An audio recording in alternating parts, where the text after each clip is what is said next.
Every day, traders and investors dive in to tackle the ever-changing markets to find opportunity. Futures Radio Show is your number one source for answers to the questions that all market participants want to ask. Veteran futures trader Anthony Crudele sits down with the most influential leaders and top traders in the industry. Now, here's your host, Anthony Crudele. What's up, everybody? Anthony Crudele here, and thank you for tuning in for this episode with Merritt Black. Futures Radio Show is sponsored by CME Group. They are the world's leading and most diverse futures and options exchange. CME Group's markets help individuals and businesses around the world effectively manage risk. For access to free educational tools and resources for the active individual trader, please visit activetrader.cmegroup.com. Remember, new shows are posted on Mondays and Thursdays. You can subscribe to the show on iTunes, YouTube, Google Podcasts, Spotify, and Stitcher. If you're enjoying the show, please leave a review on iTunes. This show is also sponsored by Trading Technologies, Footsie Russell, and Geo Futures. To learn about some great offers that these sponsors have for our listeners, please visit futuresradioshow.com/sponsors. Today I spoke with the head of futures at SMB Capital, Merritt Black. I was actually just with Merritt the other day down here in Florida at the Traders Invitational that I hosted. 2 days of golf, dinner, and just all-out fun. An awesome event, and thank you to everybody that came out. Now, if you are interested in joining us for our next meetup or want to attend next year's invitational, make sure you are on my email list on futuresradioshow.com. Now, back to having Merritt on the show today. We had a great conversation about evolving as a trader. We discussed his process for trading multiple futures markets. We talked about something that Merritt calls NADRO, narrative, acceptance, developing value, rhythm, and order flow. What his mindset is after a big drawdown, his process for trading bigger, and last but not least, how hobbies have helped him become a better trader. So without further ado, let me take you right to the interview with Merritt. Merritt, welcome back to the show. Thanks for having me, brother. Yeah, great seeing you the other day at the Traders Invitational. Thank you so much for coming out. Thanks for putting it on, man. We had a blast. I think it says a lot about you, the caliber of the folks that you put together, and just, to be honest, it blew me away just how amazing everybody was. We had a great time. I really did too. I'm so thankful that everybody came out to the event. We had so much fun, and you got me by 1 point, man. You came in second. I hate to beat you on your own course, man. I really hated that had to happen, but you got to do what you got to do. And you and I thought we were tied going into the last hole. We tied the last hole, and then we go in, and then we realized that I was off in the score by one stroke, or by 1 point, because we played a Stableford.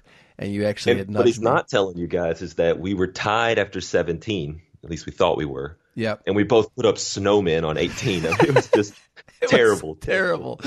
I just couldn't read the wind. And you got caught a little bit on the left. I'm hacking out of bushes. And I blew the green by, and I was stuck in a bush, had to take it unplayable. And we're just like, I mean, you and I were like, how could this be the way we ended it? But nonetheless, it was a great time. And we came to the dinner that night, and we had a great conversation, and with everybody there. And since it's been a little while since you've been on the show, actually you were on the show in August of 18, because I went and looked and seen when you were on last. And last time we chatted, you focused primarily on crude oil. So I want to just kick off today by asking you, has that changed? Is crude oil still your only market? Is it your primary market? Yeah, it's funny how things evolve over time. And I think that's important as a trader to evolve, because look, markets are not some linear static thing, right? So it requires that over time, I think, to stay at your best. And so for me, I definitely have evolved. Crude is, I would call it my first love, my little baby, but I actually monitor multiple markets now, about a dozen, and I often trade crude. But one thing that happened to me, I guess, to tell a little story about how this came to be, last summer I had a pretty big drawdown. It was a real rough patch. And obviously you start looking at what's going wrong. What are things that you can improve? What are the things that you're still doing well that you can lean on harder? And Bella and I were over in London. We were doing a little speaking event over there and meeting with a bunch of different traders and seeing some desks and just seeing what's working for people. And it's just a great thing to do. So that's not something that only head of desks can go around to do. Everybody, you guys listening at home, you can do that as well. Use your peers, find out what's working. It's really good. So anyways, I started seeing more and more guys who were having success, really looking across a lot of different markets. And it's not like they're trading 10 markets a day, although some people do. But it got me thinking about how I was just kind of trying to force maybe in crude a bit, where let's say it's a dull trading day, not a whole lot going on, but there might be better opportunities elsewhere. And I'm not talking about just pure volatility, and I'm not talking about just pure, oh, look, something's moving, like there's, news, let's go trade it, like, hit the bids like immediately. It's not what I'm talking about. I'm talking about taking a look across a dozen markets before the markets open and still using my same top-down approach, my methodology, my processes, determining where there's some really good kind of what I call contextual risk reward, where that higher time frame is telling me there's a fresh condition change, as we call it. There's, a market that's having a fresh breakout out of, let's say, a 5-day range or something. That's a market that's going to have a little more energy and something, might be going on there. And you're going to have a really good, like you and I were talking about this past weekend, you're going to have a really good place to know where that idea is wrong. And if you don't have that, you don't have a good trade. So rather than kind of nickel and diming crude and trying to grind out something every day, while I would still say it's my predominant market, each morning I'm coming in and I'm looking at where I can find the best risk reward opportunities. And then if you guys go back and I think listen to what I said on the last podcast a couple of years ago, crude was a strength for me, or it was aligned with my strengths because it was a market that made sense to me, and it was focusing on one market worked for my strengths because I'm kind of anti-ADD. I lock in and I focus, and I'm not a great multitasker. So for me, the way I'm trading now, I know this is getting long-winded, looking at several different markets and then looking at where I want to essentially specialize for the day is kind of the best of both worlds for me right now. Who knows where I'll be a year from now? We can see where I was a year ago. But that's kind of where I'm at and how I'm evolving right now as a trader. Okay, a few things I want to talk about with this. First off is, can you list the markets that you are trading now? I will try. I don't have them pulled up right now, but crude, S&P, NASDAQ, gold, the euro, the Bund, the DAX, the 10-year, soybeans. So that's about 10. So that's roughly kind of the main list there. Okay, so you have that list of, let's just call it 10. Mm-hmm. Talk to us about how your day begins for you to decide which markets you're going to trade that day, and actually how many markets you will then trade on any given day. Okay. I'll take the second question first. So it's very rare for me to trade more than 2 of those markets in a single day. And so my day begins when I could talk all kinds of stuff about how my day begins, but I'll focus on the trading and the markets. I load up a chart book. I use Sierra Chart. So it's a chart book for each market. So I've got 1, 2, 3, 4, 5, 6, 7, 8, 9, at least 9 charts that I need to look at for one single market to do what I do. I think that sometimes that shocks people that I would use that many charts for a single market. But anyways, so I have each market with each of those 9 charts or so up, and I will just go through them, and I will pretty methodically go through this top-down approach. So my approach, I call it the NADRO methodology, NADRO. And it's an acronym, and it's very much a hierarchy of importance too. The N is for narrative, the A is for acceptance, D is for developing value, R is for rhythm, and O is for order flow. So the main thing I'm doing when I come in the morning and I start going through each of these markets is I'm focusing on that N, that narrative. And I'm not talking about a narrative that you often hear from like a fundamental perspective. What's the narrative in this market? You know, that type of thing. I see markets as an auction process, and I see markets every single day. I can't always identify a clear narrative. And that's one thing that students and traders on the desk I try and really help with, because people think that they should always be able to come up with a clear narrative in a market. And the fact that you can't come up with a clear narrative in a market is just as good of news for you, and is meaningful of news, maybe not as good, but meaningful of news as when you can, because that means there's not a bunch of edge there. There's not something for you to really lean on and for you to attach to. So when I talk about narrative, I'm talking about seeing a story that's unfolding in a market where there's been what we call a key recent rejection from a place where the context of that market would change, let's say between two states, between a trending market to a range-bound market. And if you've got a fresh conditional shift there and you're near that line in the sand, as we call it, and the market's showing you based on what we kind of have a view of what, as long as this condition shift can hold, and who knows if it will or not, right? That's not our job as traders.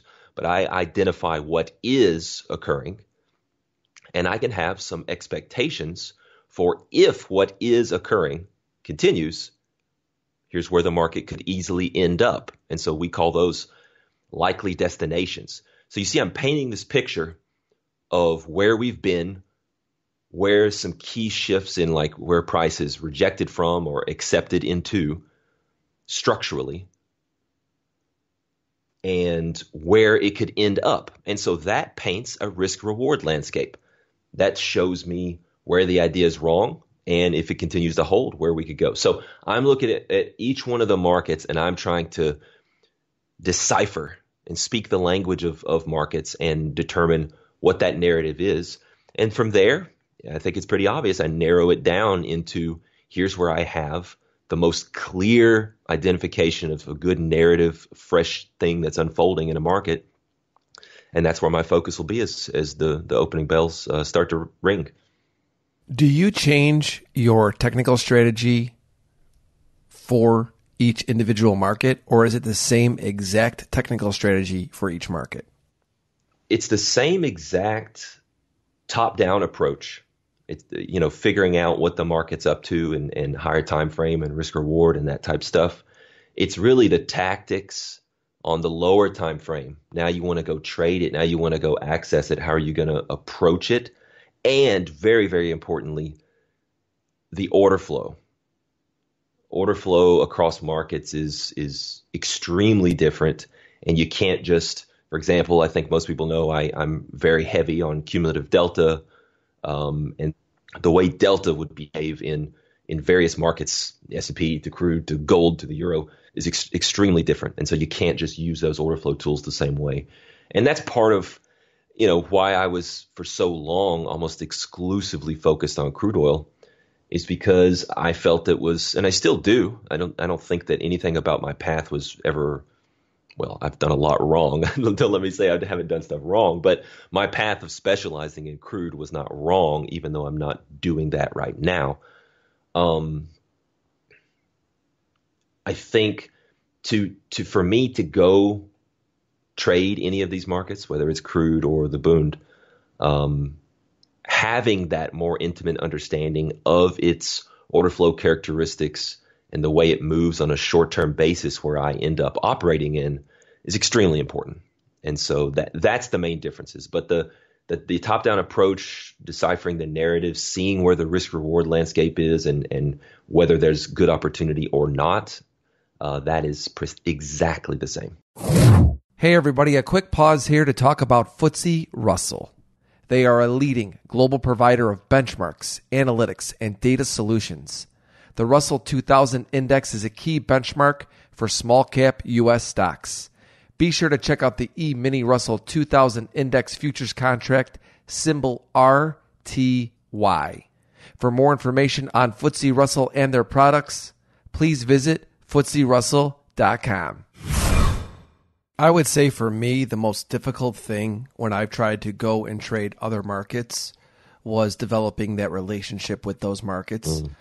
Mm-hmm. I specifically trade support and resistance levels, and I look at the reaction at those levels. And even though I trade the S&P, I find it very difficult to trade the NASDAQ. You know, I feel like they're just so different. Quippy, thin. Yeah, you've got to end up using that thinness of that market and the way it blows through levels and wicks them. You got to end up using that from something that like shakes you. And I know you know all this, but I'm just kind of giving some general advice for listeners. You got to use that to your advantage. Now you've got to wait for that liquidity blowout and capitulation and wiki clear through, and then start to, versus the S&P or bonds. My goodness, you're working those orders as close as you can to those levels, and they should hold pretty good for you.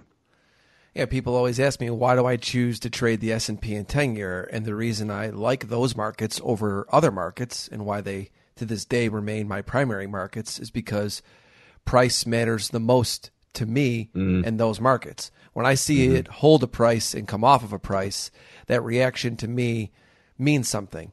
Versus in the NASDAQ. Not in the NASDAQ. or maybe, there in several other markets, I'll look at it and that same style that I have gotten accustomed to trading, when I go to these other markets, I've really struggled. I mean, gold has never been my friend.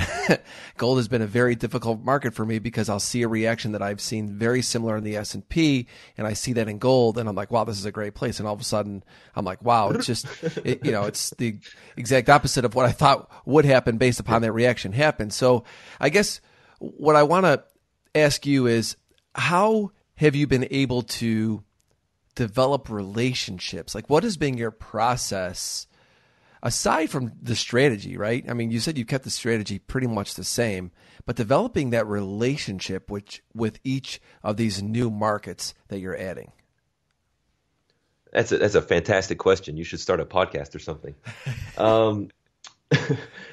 There's a twofold thing. On one hand, there is no free lunch, and there's just simply no shortcut to, for example, the I guess decade now of relationship building that I've done with crude oil. There's no shortcut to me going and earning that in gold now, right? So on one hand, there is a trade-off to the style box, style drift that I've had as a trader. There's a trade-off to that, and that is I'll be participating in soybeans, and that's not going to be a market that I would say I have that intimate relationship with like I do with crude. And so on one hand, it's simply not going to be there to the level that it was, and that's going to reduce performance, if you will, by a certain amount. But remember, the reason for the overall shift was to buoy performance, to boost performance by being in better markets with better opportunities. So I always say most decisions you make in trading are trade-offs, right? Like you can make a decision to get bigger risk reward in your trading and what your trading business, what you're doing. You can make a decision and you can make that happen. I think some people don't realize that they could do that, but you can make it happen. What's going to be the trade-off, though? What's going to be the equal but opposite effect? You're probably going to lower your win percent if you make an adjustment to your trading that boosts risk reward. So anyways, going down a little rabbit hole there. But so that's the one side of things. On the other side, the more, I guess, productive conversation is it's almost like I was a new trader again. And so I'm doing the things that I recommend that other traders do, which is put in the work outside of clicking the buttons of buying and selling. And so for me, That's doing a whole lot of scrolling through historical data and just visually backtesting, if you will. Because that's how I mean, I used to print out charts. I'm not old, but I'm getting old. So I used to print out charts and go through. I'd use another piece of paper and I'd cover them and only show one bar at a time. And so that's how I'm used to getting to know a market. And so obviously I do that visually. And then, one of the most fantastic tools for new traders, and obviously the conversation we're having here, veteran traders alike, is market replay. So, I'm going back and I will get more reps, right? I'm trying to catch up on those 10 years that I've got in crude oil. I'm trying to get more reps. And the cool thing about technology and all this stuff at our fingertips is you can get those reps. So I'll do a lot of market replay and go back and see how markets move and how they react into various setups that I might have, and just do the hard work of getting that understanding, man. Yeah, I love that answer. How has your overall performance changed since you've added all of these markets? It has reduced amplitude of drawdowns so far, right? I mean, it's not even been a full year of kind of this evolution, but I think I would get stuck in some areas where crude, got a little dull or just wasn't conducive to my particular strategy, and there would be some drawdown. So it's almost like I've added a portfolio, if you will, which brings a bit of diversification. So that's kind of how I feel about it.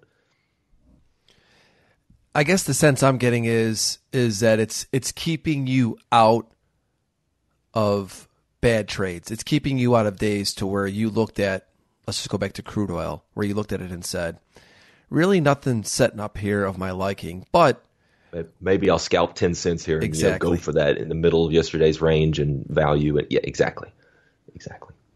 So you working with a prop, how did the firm look at you from being a successful trader trading one market to then embracing you and supporting you to be going and trading all of these different markets? Well, it was easy for them to embrace it because it's actually more along the lines of the general S&P culture and the way they approach things as an equities, primarily equities desk. What do? They trade stocks in play, right? They go look for what's moving. And yes, they'll trade more names per day than I am. So I'm not doing that. That really didn't work for me, trying to, run around and chase news catalysts and, oh my gosh, this is breaking news here. Let's go look at it. Let's go trade it. Oh, it's a ticker. I don't even know what the company's name is, So it's an easy shift. In fact, Bella has, at various times encouraged me to look into it. And so it's easy. It was easy support. I want to go back to the conversation that you and I had when we were riding in the cart at the Traders Invitational, and we were both talking about how, both of us have changed over the years. I have become a trader who's trading less frequently now. Mm-hmm. I feel that suits me better. And you're someone who said, you know what, Anthony, I've gone the exact opposite way. I'm actually trading more frequently. I'm becoming more and more of a scalper. Talk to us about that. That was mostly around the current conditions, right? So if you're listening to this recording 5 years ago, you may not know, but we are going through a ridiculously, 2000, 2008 type of period right now. It's, March of 2020, and things are pretty wild. So for me, over the past several weeks, adjustment that I have made has been being shorter term because the rotations are so fast and so furious that the opportunities are just simply there for those moves. If you're going to try and, swing trade this environment, there's a lot of back and forth. Things aren't just moving in straight lines.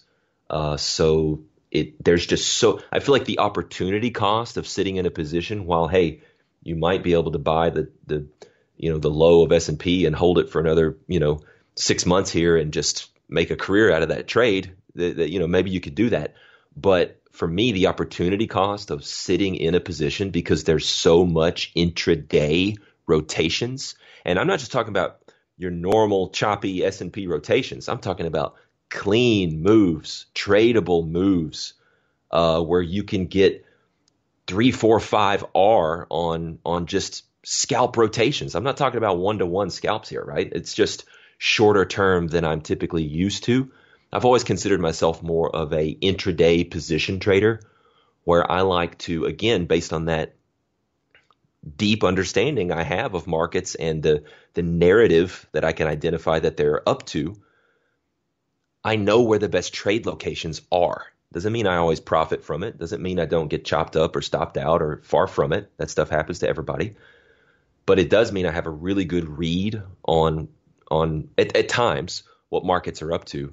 And I know where, quite frankly, the high of day or low of day is a decent probability of being put in. So I get in at really good trade locations, and I want to maximize that, and I want to hold those trades as long as all the intraday tools I'm using are telling me that, keep holding. This is supportive for my process.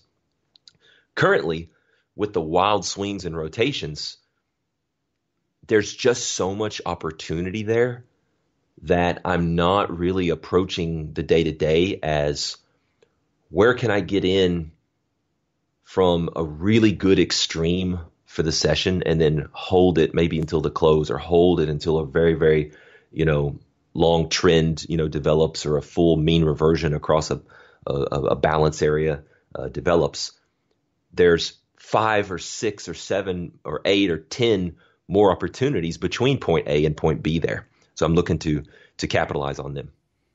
Oh, I completely agree with you on that, because even for myself, who's someone who spent 15 years out of my 21 career being a scalper, when you get into these types of markets, I revert back to being more active, because really price is getting me out. You're getting these moves that are so big and so fast that I don't care what your time frame is. If you're getting near your targets, you're getting out because price and the action is telling you to. But in general, I'm curious, for you as a trader, over time, have you, let's take out this cycle right now that we're seeing in the markets.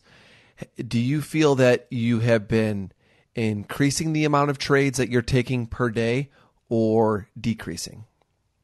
The better I get at trading, the less I trade and the longer I hold, for me. Yep.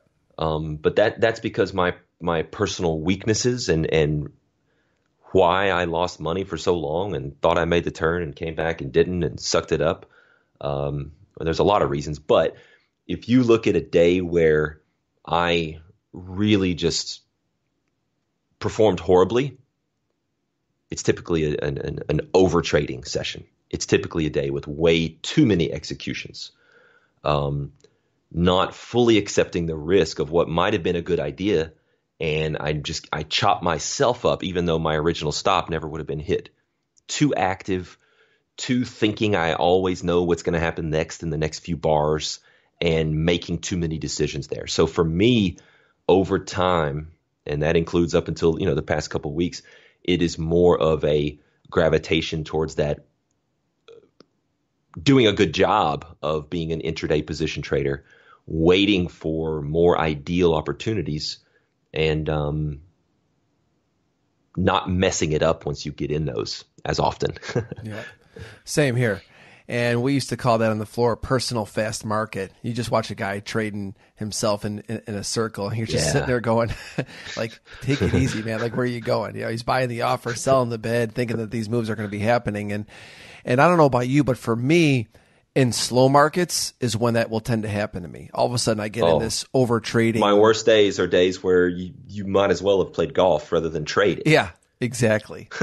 and we were actually talking about this at the dinner table, on how when the markets are really busy, we're all just so much more focused, and I make less mistakes as a trader when it's busy. I'm trained to just turn and burn. out of things. When things aren't going my way, it's like I recognize it and I'm quick to react. When things are slower in slower markets are when I find myself, doing the old bad habits. And for me, the main bad habit is exactly what you're saying. And when it is that slower market, ultimately, I think what happens to me and what happens to a lot of people is you end up forcing some expectations on the market. Yes. Rather than sitting back and allowing it to come to you. Because most traders, it doesn't matter if you're really mean reversion or if you're really, more momentum, based, or in one sense or another, I think we're all momentum traders, right? Whether or not you're fading a move, well, now you're looking for momentum the other way. You know what I mean? Like we need price to move. So when price is continually not giving that, and we continue to demand that it does, is typically the problem. Hey everybody, I want to take a quick pause and talk about Geo Futures. They are a long-standing brokerage firm with personal broker relationships to learn, discuss, and trade the futures markets. To learn more about Geo Futures, please visit rjofutures.com. I want to go back to something that you mentioned. You said that when you've added all of these markets that you are now trading, that you've limited the drawdowns. Mm-hmm. Because we've been recently chatting, I know that last summer you had a big drawdown. Talk to us about your approach after you have a big drawdown. What is your mindset like in recovering from a big drawdown? Oof, great question, man. This is, I guess, what's more important that we could talk about today, kind of, right? Because this is ultimately what separates, the boys from the men, so to speak, in I guess to use a sexist trading term.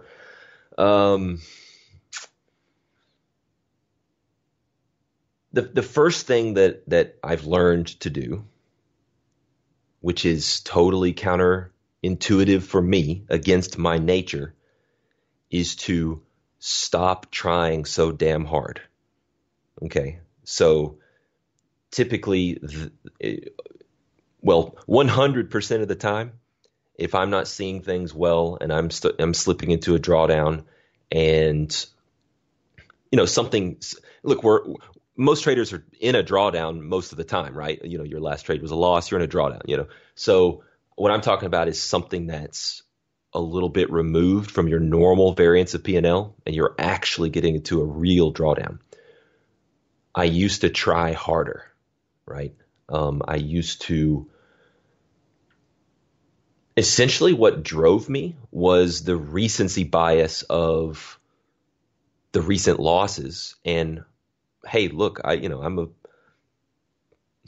quite frankly, I'm more of a blue collar guy. I'm from Alabama, grew up on a dirt road, and I'm going to outwork you, right? I'm going to come in and I'm going to try hard, and I'm going to never say die. And I have extremely high, almost like cocky kind of self-confidence. So that's another bad thing for trading. And obviously that's not a good recipe. So step one for me is to have painfully learned to don't try harder, don't press more to fix the situation. It is what it is. Now's the time to actually take the foot off the accelerator rather than push it pedal to the metal and try and improve. So that was a long, hard lesson that I had to learn. And secondly, is along the same vein there, is getting back to the basics. And I think this is true in sports. It's certainly a lesson that I took from being a competitive tennis player growing up. When you're not playing well, when it seems like nothing's going your way, it's time to get back to the basics. It's time to stop thinking about the advanced strategy and perhaps various tactics that you're trying to or had planned to deploy in that match. And it's time to get back to watching the way the ball, I kid you not, watch the way it spins as it bounces off the ground, as it's coming to you. Focus on the way it's rotating to make your shot. Focus on having a good, in tennis, you take the racket back and then you swing through. Focus on having a good takeaway. Focus on having great footwork. Focus on a nice follow-through finish on your shots. Focus on a safe cross-court forehand with nice net clearance and trying to get some good depth on your shots. Go back to the fundamentals, the basics of good tennis, rather than, again, trying harder and focusing on more. Well, let me hit it harder. Let me hit more winners. Let me try and win this thing because, it's not working. So in trading, what do those things look like, right? What are the basics? Really making sure that you have a good narrative present, that the trade that you're thinking about getting into is backed up by some hypos or if-then scenarios or whatever you call it, that you're prepared to go execute on that day. Make sure that you're not being impulsive when you are making a trade decision, whether that's entry, whether that's moving a stop, whether that's taking some off, whether that's adding. Make sure that you're getting back to being very checklist driven, very process driven in your approach. And I think trading less becomes a part of that. So you're amping up your selectivity, right? I think there's a normal ebb and flow with a lot of traders. With you're doing well, you feel like you can trade more and do more. You trade worse. Now's the time to get a bit more selective. I'm not talking about being afraid to get in because you're afraid of losing anymore, but I'm talking about making sure that if you're putting risk on, it's well worth that risk. It's A+ type opportunities. So slowing down, backing off, getting back to the basics, the fundamentals of good trading for my process, not trying to, get cute here and there, which I allow myself to do at times when I'm trading well. That's the most important things, I think. From there, reducing size, right? And as it was for me, one of the, I guess, step 4 might be going back to the demo for a second. If you're and you've got to know yourself here, and having access to guys like Dr. Steenbarger and coaches and having a risk manager and stuff helps. It's very difficult to do this on your own. But knowing when it's time to say, you know what, just let me go to the demo. Let me just start to build some form of psychological capital. And one thing, and I'm a very process-driven guy. I like to talk about as much as I can, be objective and black and white, tangible stuff. But let me give you one little more subjective type thing here, and just from a mentality perspective. This sounds crazy, and this sounds contradictory to a lot of stuff that you'll hear me say. But I think there's something to this. And in fact, I remember a year ago, one of our very best traders, just phenomenal trader at S&P, a guy we call Shark. And we were at a happy hour having some Lagunitas, and we were talking about drawdowns. In fact, this was during my drawdown. And one of the things that we ended up talking about and kind of sharing and kind of exploring was this mentality around, I don't care if I make any money today. This sounds crazy. It's against everything I say, guys. I'm so sorry. But I'm not going to lose money today. I'm not going to lose any money today. And that's like this, I'm just going to be barely green, if anything. And I hate myself for even saying this, but there's some kind of subconscious mental shift that happens when you dig in and you just take that mental approach a bit. And I'll just leave it at that. Hearing all those things. Four things.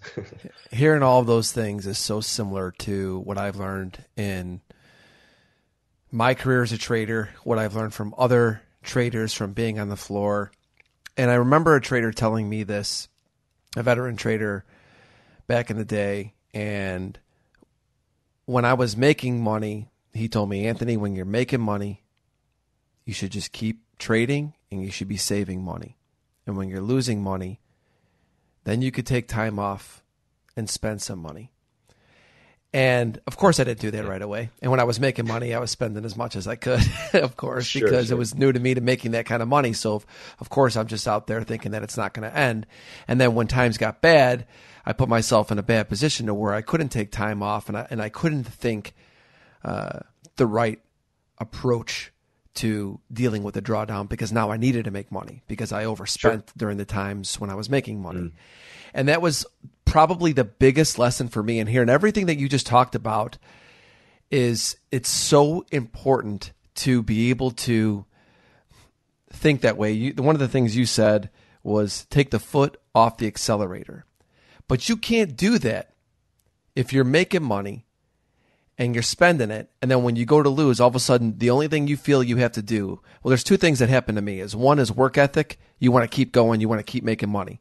And you said you're blue collar, so am I. So to us, we feel like we have to produce every day. And that's a challenging thing to go against. But secondly, when all of a sudden you have to make money, even though you're coming off of making money, now psychologically, you're in a bad place. Oh yeah, big time. It's funny, isn't it? There's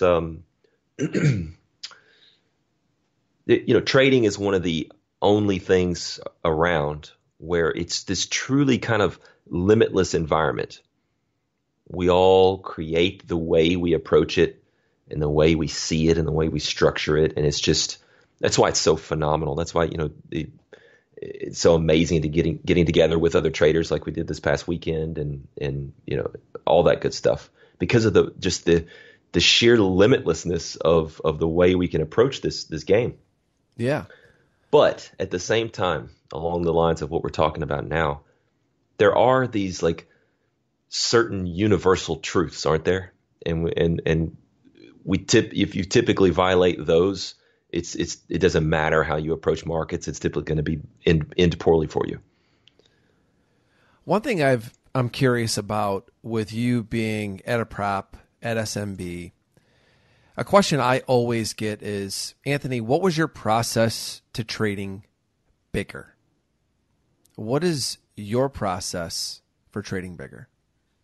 My natural process to trading bigger is to max out any buying power size or clip size limits that I have. I want to go all the way.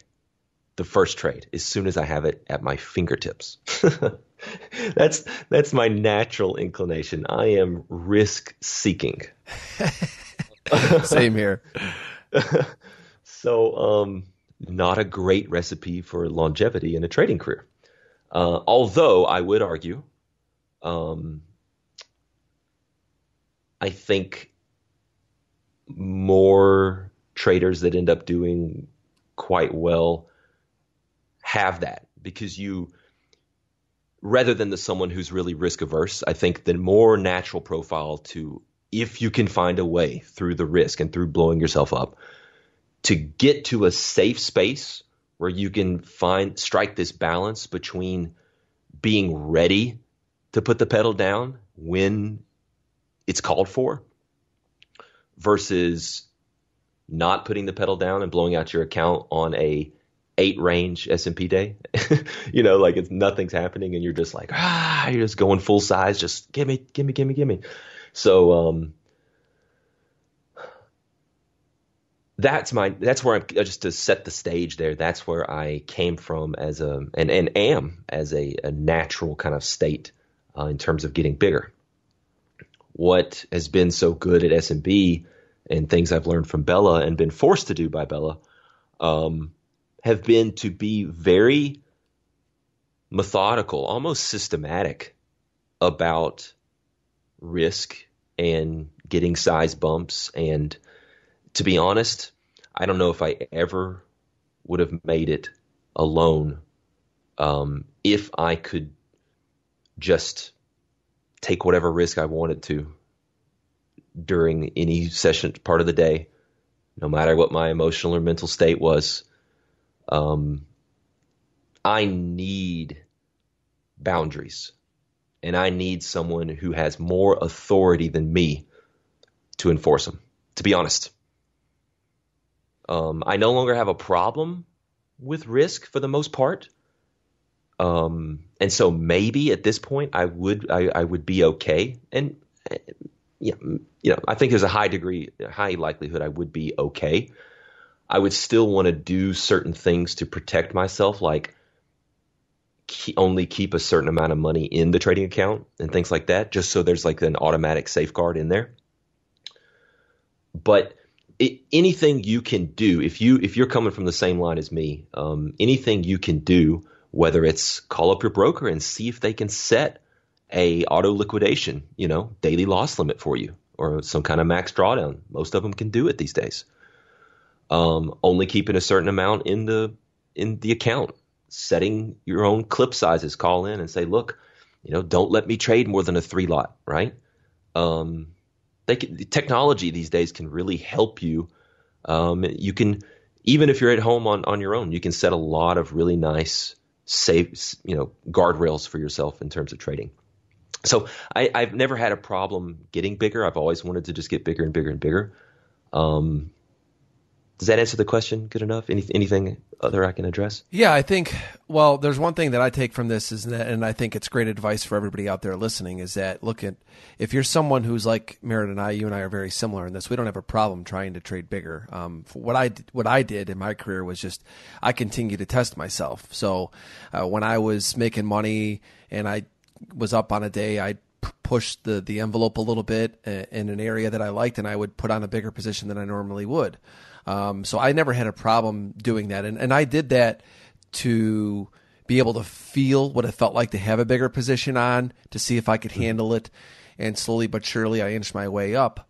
But the one thing that you said that I think is a major takeaway for everybody out there, that it's got the same issue as you and I, and that it's not we don't struggle in getting bigger, is my risk manager has been, actually is a very good friend of mine. He's retired now, but the one who was my risk manager for many, many years, I would tell him, put these limits on me. I'm starting to struggle. Take me down in size, even though I could trade bigger. And then all of a sudden I'd be doing well, and then I'd increase them. And I worked with the back office to keep myself in check, because when I would be away from my screen is when I knew the best decisions for me. So I would say, okay, right now, Anthony, you're not trading good. You better tell him.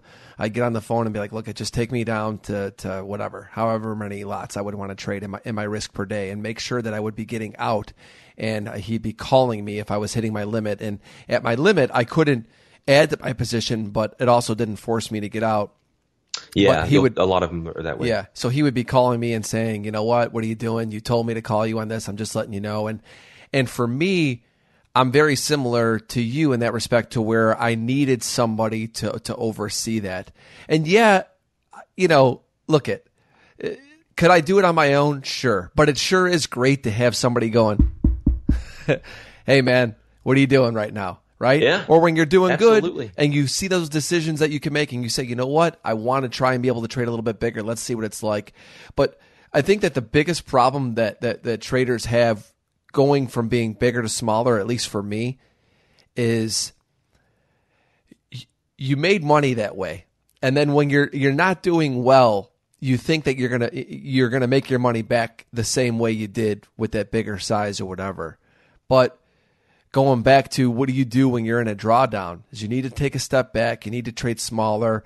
And I do exactly what you guys talked about. I'm going to play defense today. I'm not walking out of here a loser. I mean, there's many times where, my risk would be in the thousands of dollars per day, and I would leave down $300 because I'd be like, that's it. It's not happening for me. I'm not letting them do this to me today.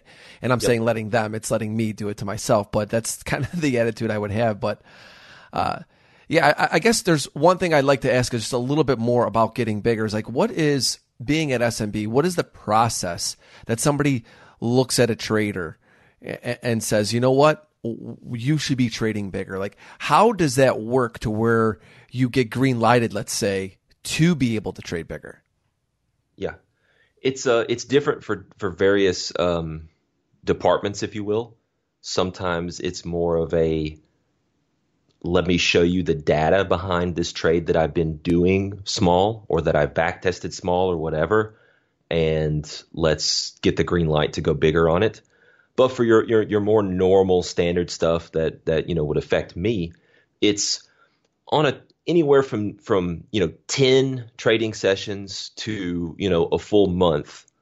It's a constant reassessment of, okay, doing well, let's bump you up a little bit. And so I've never done the thing with you where you're having a good day and you just want to see what it feels like to go bigger and that type stuff. I don't think that would work for me personally. I totally get where you're coming from with it, because I do think that getting bigger is kind of like working out your biceps, which what an example for me to use with my skinny arms. Anyways, but I know the science behind it, right? So, you're not just gonna blow that bicep up to Mark McGuire 42-inch circumference biceps or whatever they are, right? It's a slow tear and grind, right? And for me, that's the best way to approach building risk and the reason why that analogy came up in my mind is because when I hear you talk about putting it on to see what it feels like, to me, it's flexing a muscle. You're just kind of flexing that muscle and you're making it stronger by doing so. And so I totally get that. For us, it's pretty systematic around, okay, a couple good weeks, a month, good risk-adjusted returns. You could be up and you could have drew down as much as you were up, and that's not good risk-adjusted performance. So risk-adjusted performance is most important, and if that's looking good, let's keep stepping it up responsibly. Yeah, no, I think that's a much better approach than mine. For me, it was just one of those things I didn't really know. I didn't have that structure around me. And, it's interesting because coming from where I came from, at the time, there was no limits on our machines, because when you're a member of the exchange and I was trading the minis outside the pit, really I could trade as many as I wanted. It's crazy to even think that way. And the reason it really was like that was because I could be offsetting against bigs. The clearing firms at the time didn't put limits on how much you could trade. I mean, hence that's why we ended up having a lot of fat fingers back then, because you could just, it was kind of unlimited. And obviously those things changed. The world has changed from that. But I think that for the people that can put in a lot of money into their account and use margin, they could still trade a lot bigger than they should be. But for me, sure. It was just a matter of like, okay, like I said, I'm doing well. Here's an area I like. Test yourself. Even if it goes 2 ticks against me, 1 or 2 ticks on a much bigger position, the times I was making money, I kept trading and I tried to push it a little bit bigger. And now, mind you, I was also scalping at the time, and there was just lots of reasons for it. But Merritt, thank you very much for that explanation. I think that's a much better way to approach it. A couple things before I let you go today. We've had this massive gap lower in crude oil. We've talked about how crude oil is still your baby. It's still your bread and butter. That was a headline-driven move, right? Mm-hmm. We have these headlines that are moving these markets these days. How much, if at all, has it changed your approach to trading? How much has the headline changed my approach? When you see a headline in crude like this, when you come in to that, I know that you talked about NADRO, right? And that was NADRO, right? Memory serves me. I want to make sure I got Good that memory, right. Yeah. And that is your approach. But when you have a headline like this and you have all of this volatility coming into play, how much of that is affecting or impacting your trading decisions? I would say it really just increases the frequency of the trading, because there's more rotations, there's more volatility, there's more opportunities. And so really, I think plain and simple, it's just a frequency of trading goes up when you do have such event like we've had as of late. So it's just frequency. The headline itself does not matter to you. You're not favoring one side or the other. You're not doing anything. I mean, different. I'll go ahead and honestly, before everyone here today, let you know that I am an absolute fundamental news idiot. I mean, and I guess maybe I should say ignorance. For me, ignorance is bliss. Quite frankly, along these lines, Anthony, I'm serious, brother. You would not believe the rock that I live under a lot of times. I don't keep up with news feeds on my phone. I don't log on to CNBC or Reuters, or I don't watch the news in the evenings. I don't keep up with it. Now, I'm on Twitter. I will get on Twitter. Quite frequently, I go 3 or 4 days without signing on to or looking at Twitter. So during those periods, I'm getting nothing, right? I hear things from my wife, that type of stuff. But I kid you not, when the volatility first started hitting in equities and whatnot, I didn't know why, and I did not care. And I was trading it, and I knew what was going on in terms of price, time, and volume. That was clearly telling me things were different. I've seen it before. Here we are. Let's go. And so, we were at dinner after golf on Saturday, right? And people informed me about the OPEC deal falling through and whatnot, and Russia and Saudi Arabia and all this stuff. And, my reaction, I was like a giddy schoolgirl, wasn't I? I was like, yes, all right, here we go. I was just so excited. Didn't care what the headline was. I cared that it was impactful, and I cared that there was going to be volatility, because these are times where you make your career. These are times where you can really, really do very, very well. And so I truly, for the most part, brother, I live under a rock, and I'm typically unaware of the headlines and what's going on. But I genuinely, I guess I'm a technical guy, through and through to my bones. If there is a fantastic catalyst, do you think that relative volume relative to, past 10 days or, whatever, you think it's going to be higher than average? Of course it is, right? So something as simple as just tracking relative volume is going to tell me when and where there's something really important going on. A question I constantly get is, what platform do I use to trade futures? Well, I use TT. They are the world's fastest commercially available futures trading platform. Now they have integrated tools for advanced options trading, cryptocurrencies, and trade surveillance. You could try it now for free at tryttnow.com.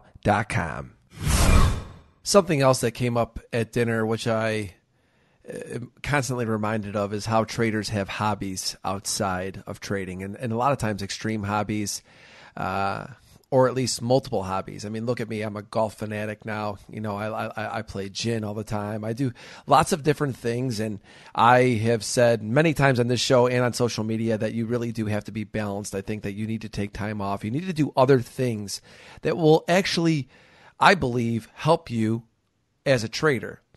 Getting to know you more and more over the years. You have a lot of hobbies, man. I mean, what is it? Fortnite, oil painting, cycling, all these different things. Why are hobbies so important to you, and how, if at all, do they help you with your trading? Yeah, I think some people might gloss over this question, but I really do think it's very important. If I could start with, I think there was times where I was really working hard on my trading, and I have a kind of an obsessive personality, right? I will lock in on something and I will just go hard, man. I will skip meals, no problem. I will need to pee, and I will say, no, I'm studying this right now. Screw that. You know what I mean? I'm serious. Yeah. So obviously I've done that with markets, right? Markets is one of my, the biggest things in my life. And obviously through the years I've done that. I lost a lot of girlfriends in college and whatnot because of markets. And it was at a point where it was actually, I really believe, unhealthy for me. And so why is that? That is because I began to truly, honestly, 100% derive my self-worth as a human being from my end-of-day P&L.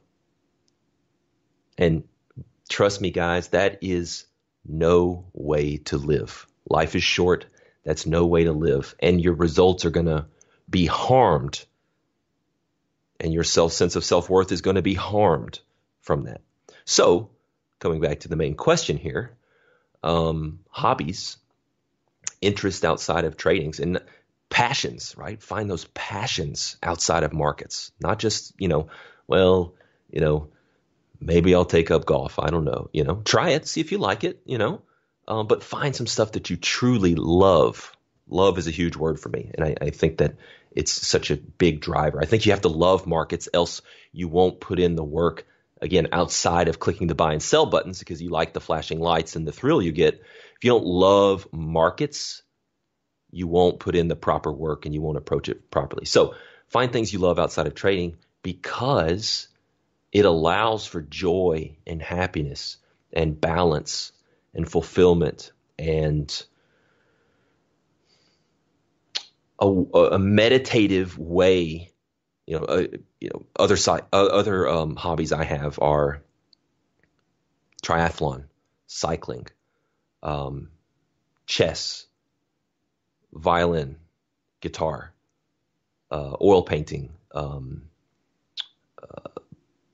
hunting, long distance target shooting. You name. I'm seriously into a lot of things. Tennis. It allows for this meditative practice.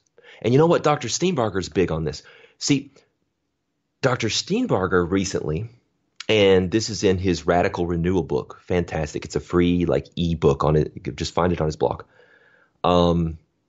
He talks about how people think that they want to rest, right? Hard trading day. You're tired. You want to rest. Maybe you have a job and you're trying to trade and you're tired and you want that recreation.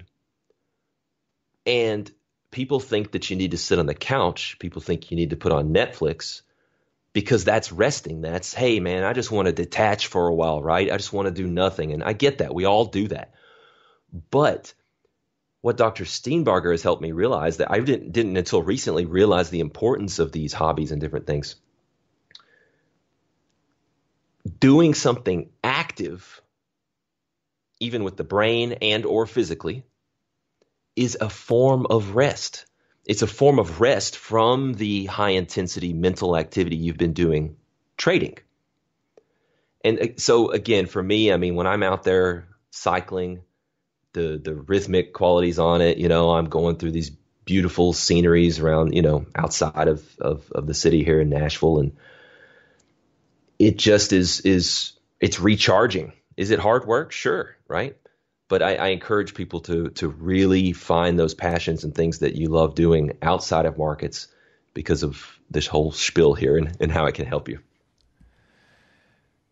Last question for today. We already did rapid fire the last time you were on, but we didn't have this rapid fire question, so I'm going to ask you today. Uh-oh. If you had an elevator pitch me your edge in trading, what would you say?